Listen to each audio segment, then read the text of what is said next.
Mr.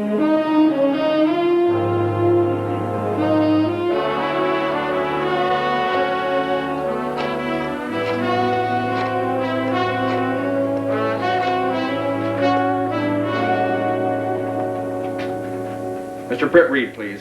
This is Pat Allen at the office. Well, when do you expect him? This is important.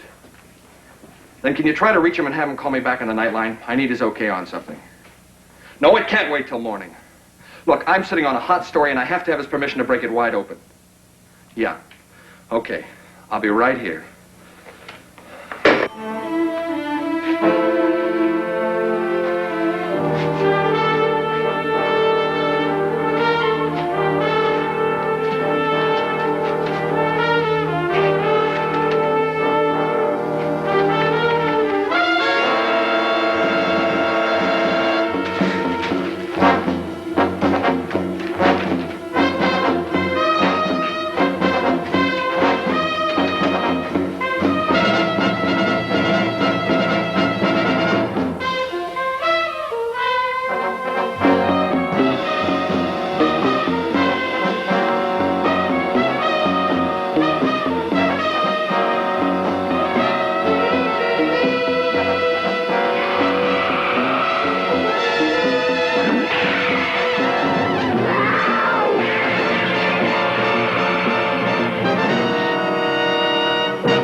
Another challenge for the Green Hornet. His aide, Cato, and their rolling arsenal, the Black Beauty. On police records, a wanted criminal, the Green Hornet is really Britt Reid, owner-publisher of the Daily Sentinel. His dual identity known only to his secretary and to the district attorney. And now, to protect the rights and lives of decent citizens, rides the Green Hornet.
Councilman Bright assured the mayor's special committee that he would vote against any increase in taxes this year.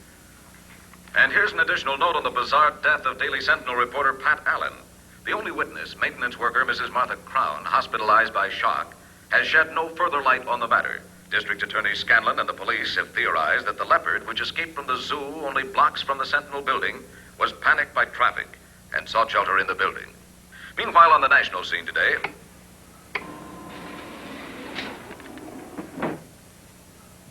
How could the leopard have gotten to the city room 8 floors above the street?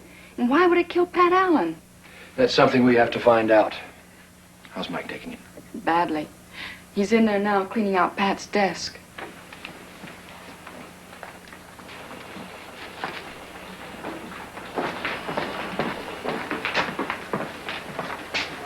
What's that? On a huge walled estate near Danforth. All that's left of Pat Allen. The rejected lead line. Shouldn't we save that for the police? What for? They've already closed the file on this case. Accidental death indeed. When was the last time you saw a leopard accidentally wander into a city room and kill a reporter? Easy, Mike. We all feel as bad about this as you do. I never had a son. Pat Allen came as close to being that as anyone could. He was really keyed up about that story he was working on. I wonder what it was. Cato said when he... Where'd that come from? It fell out of this package of cigarettes. They were Pat's. What is it? Looks like a miniaturized transmitter. Type that are used in space capsules. I told you you can't disturb I've got to tell him he's all wrong about this. What's this all about, Miss Case? Well, I tried to stop him, Mr. Reid. So you're Mr. Reid. Flora would never have done a thing like this. Mr. Melvin is the leopard keeper at the zoo. And I want to tell you that Flora couldn't have killed your reporter. Couldn't. Well, she's 18 years old, Mr. Reid. She's lost most of her teeth, and her claws are worn down to nubs. If she were still in the jungle, I don't think she'd be alive. It was mighty lively last night. Did you write this story? So happens I did. Why? I've lived with these animals all my life, and none of them would hurt anyone. That's something poor Pat Allen might find hard to believe. The boy was just starting a great career, and it went out that window with him. Thanks to your leopard. Oh, Mr. Reid? Mr. Reid? Where will you be? At home. I'll be back in about an hour. Well,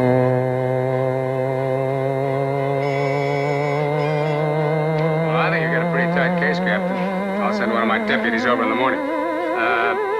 Yes, I'll be waiting for your letter. Thank you. Oh, Mr. Scanlon. Yes. Here's the gemologist report. Thank you. Yeah, that's interesting. That's very interesting. I'll be gone for about an hour or so. Right.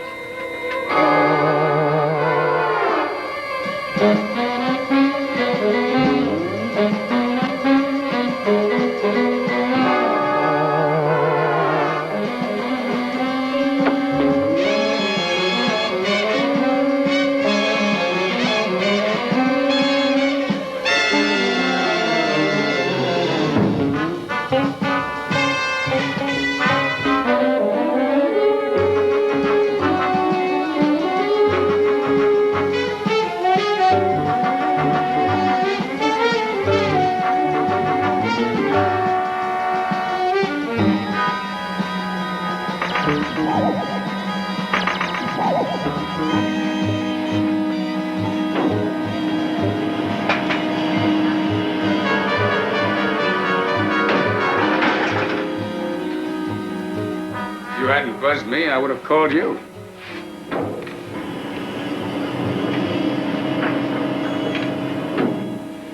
There's one piece of evidence that I withheld from the press. There was a good-sized diamond found on your reporter's desk. Diamond? Here's the gemologist's report on it. The stone is genuine, all right. It's worth between $10,000 and $15,000. That fits in. With what? This. A miniaturized transmitter. I don't get it. You will.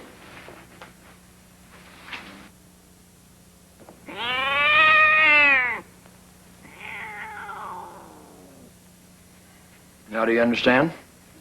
Should I? Mr. Reed's residence is Miss Case. Thanks, Cato. Yes, Miss Case? According to the Humane Society, there are 9 leopards in the area, and all accounted for last night. Thanks. Something else. 3 years ago, we did a feature on a gemologist, Frank Miller. Dig out a copy and get it right to me? Fine. Miller? That's the name on this report. He was working on a process to manufacture the perfect diamond. The stone Pat had might be one of his. But why? Well, supposing Pat Allen stumbled onto something much bigger than he expected. To cover, someone using this, tuned to send out an ultra-high frequency tone, and a leopard trained to respond to that tone and kill the nearest human to it. That someone programmed Pat Allen to die. Can you prove it? No. But the Green Hornet will.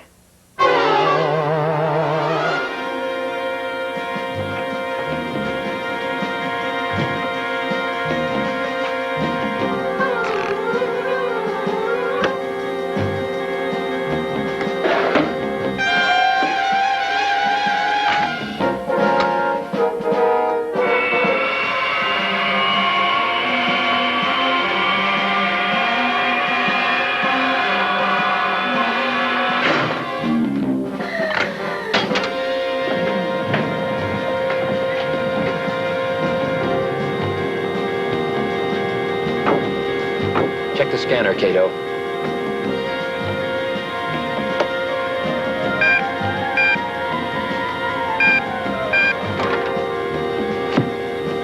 Check. Stick to the back streets, Cato.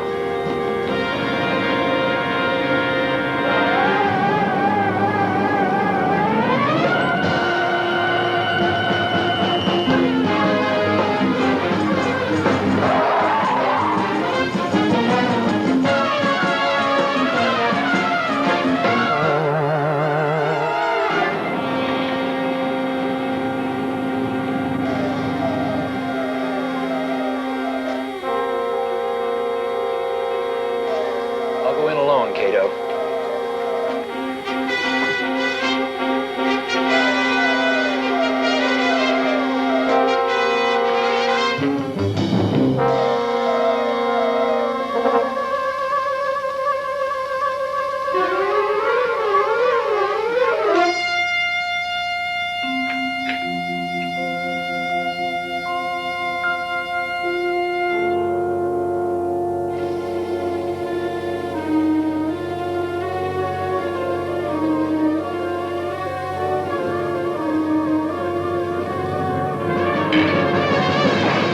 Move. What do you want? Do you know who I am? The Green Hornet. I'm here to make you a proposition. What would you want with me? This. How are you progressing with it?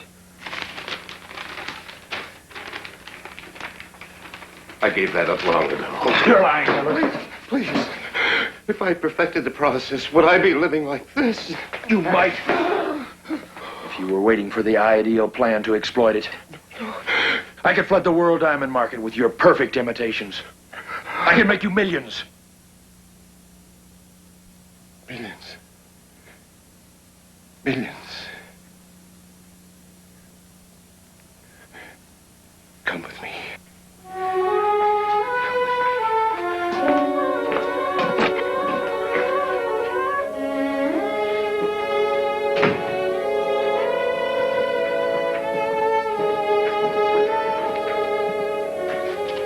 This is the oven.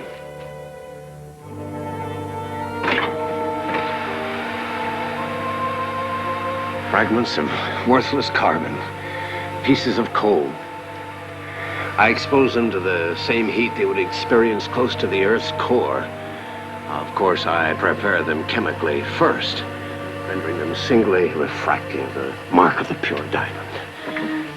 And at these early stages of my scientific methodology, this is the final step.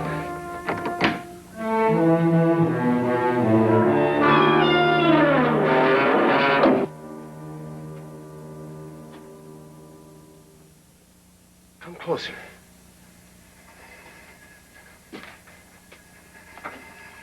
This is the final step.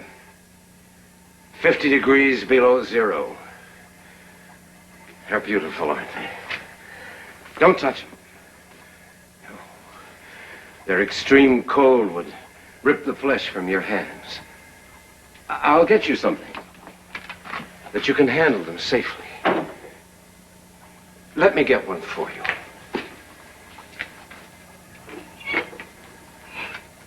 There. Isn't it beautiful? Examine it. Look at it. Have a good look at it. Examine it closely.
Okay. Did Miller get away?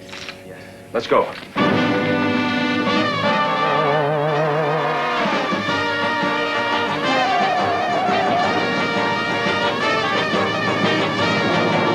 Cato, activate the scanner generator. Activated.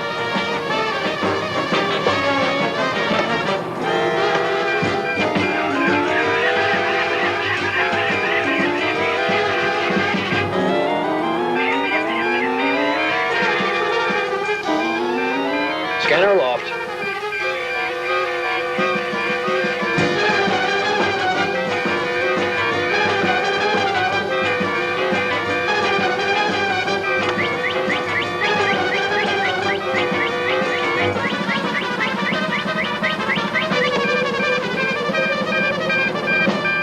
Got him, Cato. Coordinates 2, 47, and 19. Let's go.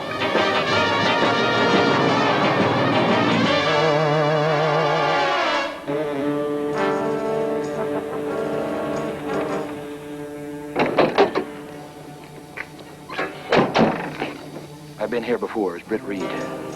The widow of Bella DeLukens lives here. He was one of the wealthiest diamond merchants in the world. Do it this way. This is my district right here. Yes. I disagree. No, nobody else is going to interfere. Gentlemen, please let's come to order. May I begin this meeting by expressing my regrets to Professor Miller. I know it was a trying experience, but we hope well worth it. And now for the business at hand. First, let me read you a note from Jeremy Clark, our Far Eastern representative. Just a short note to acknowledge your inquiry of June 2nd. I will forward all requested information in the month. What was that? Only a pet, gentlemen. And also my burglar alarm.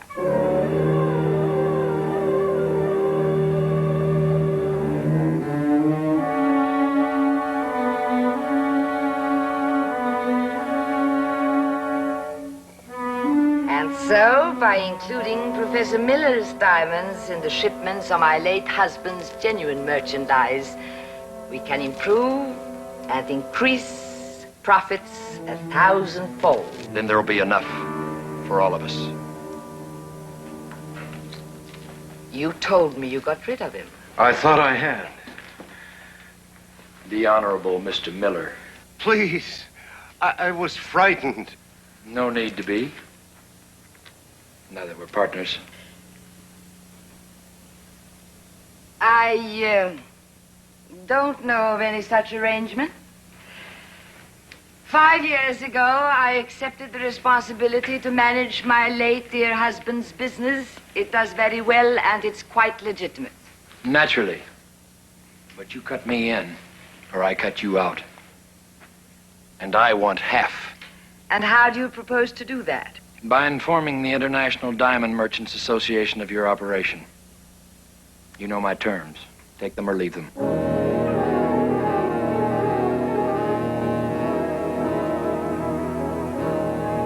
Gentlemen, the Green Hornet leaves us little choice. I'm afraid we must yield to his demands. Let me go, you gorillas. I'm just out for my evening stroll. Now, who is this man? His name is Axford. He's a reporter for the Daily Sentinel. The Green Hornet, eh? I should have known you were involved in this. It seems your plan wasn't as secret as you thought it was. Not by a long shot. You don't go around killing reporters and get away with it. Besides, you left a trail a Cub Scout could follow. Oh, now really, Mr. Axford, you're being too modest. It must have taken a keen investigator to uncover us. How did you find us? Easy. Knowing the cops had closed the case, I went to Pat Allen's apartment and shook it down real good. And what did you find there? A piece of paper in one of Pat's jackets hanging in the closet. And your name on it. And the address of one of those electronics outfits. They told me you bought quite a few of those transmitters. Didn't take much guessing to figure out who planted one of them on Pat. In any case, all this information is going to die with you, Mr. Axford. Don't count on that. My boss, Britt Reid, is pretty clever. If I can pick up the pieces, he sure can too. That is a chance we'll have to take. You kill a second reporter, you've got big trouble. That's a chance I'd be pleased to take. My first contribution to our partnership. Why, you... Let go! Let go! You can't turn me over to the Green Hornet. I don't mind dying, but if someone's got to kill me, let it be anyone but him.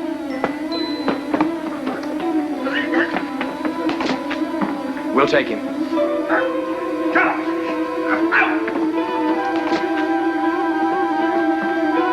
I'll be in touch. Partners. Nothing to concern ourselves about, gentlemen. That partnership will be dissolved in a matter of moments, you see. My young man planted one of those transmitters in Mr. Axford's pockets.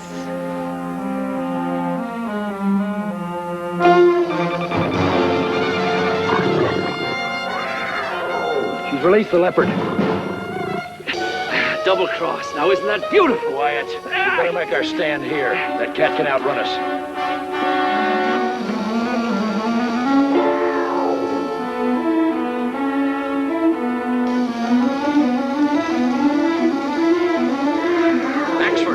Come back.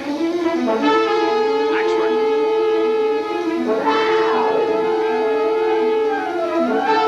Axford. Axford, the cat's after you.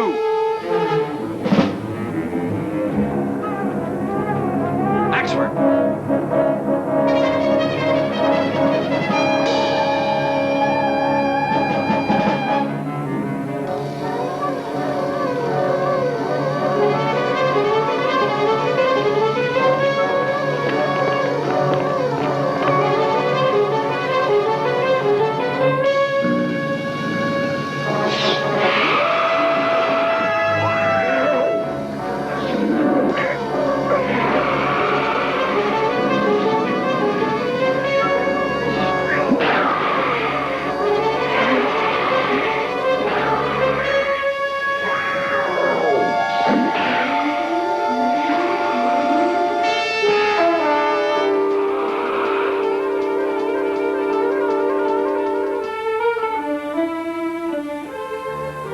He'll be all right. He just got a whiff of the gas.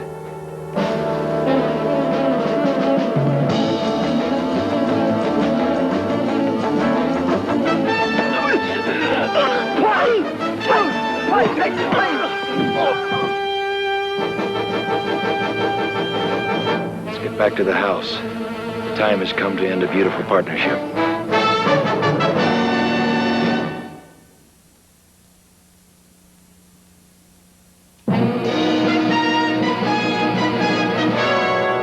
You're a 14-carat hero, Mike.